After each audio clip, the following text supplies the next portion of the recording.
बुधवार को दिल्ली एनसीआर में प्रदूषण में मामूली गिरावट देखने को मिली। हालांकि खतरा अभी टला नहीं है। दिल्ली के बहुत से इलाकों में AQI 450 के आसपास है।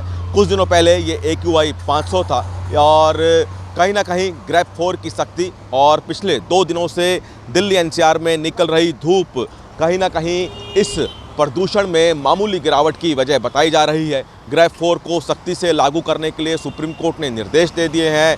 ग्रेप 4 लागू होने के बाद दिल्ली एनसीआर में निजी संस्थानों को एडवाइजरी जारी की गई है और कहा गया है कि हो सके तो वर्क फ्रॉम होम की जो गाइडलाइन है वो अपने कर्मचारियों पे पालन करें, एडवाइजरी जारी की गई है। साथ ही साथ सरकारी जो कर्मचारी हैं उनके लिए आधी आबादी के साथ यानी कि 50% की कैपेसिटी के साथ ऑफिस खोलने की बात की गई है। बाकी आधी आबादी वर्क फ्रॉम होम करेगी। ये तमाम तरह की कवायदें की जा रही है और फ़िलहाल आने वाले दिनों में माना जा रहा है कि प्रदूषण की इस लड़ाई को लेकर प्रशासन से लेकर सरकारें और भी कड़े कदम उठाने की तैयारी में है। सुप्रीम कोर्ट खुद इस प्रदूषण के खतरे पर नज़र रखे हुए है और लगातार सुनवाई हो रही है। सुप्रीम कोर्ट ने पिछली सुनवाई में ये भी कहा था कि जब तक कोर्ट ना कहे वो ग्रेप 4 दिल्ली एनसीआर से हटाए ना, यानी कि ग्रेप 4 हटाने से पहले सुप्रीम कोर्ट से इजाज़त लेनी होगी। तमाम तरह की कवायदें प्रशासन से लेकर न्यायालय कर रहा है।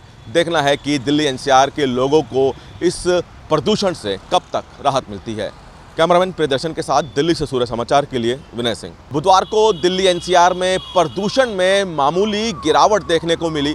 हालांकि खतरा अभी टला नहीं है।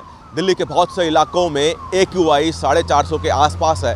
कुछ दिनों पहले ये AQI 500 था और कहीं ना कहीं ग्रेप 4 की सख्ती और पिछले 2 दिनों से दिल्ली एनसीआर में निकल रही धूप कहीं ना कहीं इस प्रदूषण में मामूली गिरावट की वजह बताई जा रही है। ग्रेप 4 को सख्ती से लागू करने के लिए सुप्रीम कोर्ट ने निर्देश दे दिए हैं।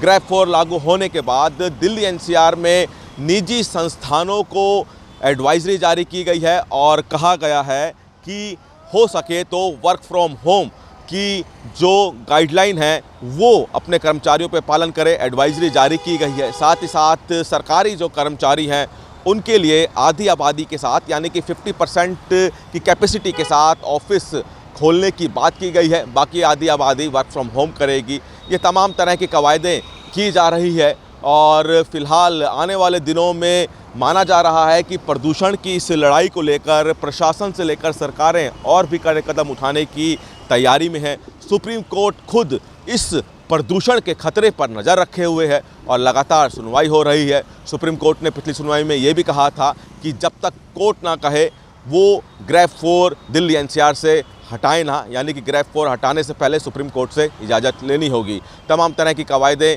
प्रशासन से लेकर न्यायालय कर रहा है। देखना है कि दिल्ली एनसीआर के लोगों को इस प्रदूषण से कब तक राहत मिलती है।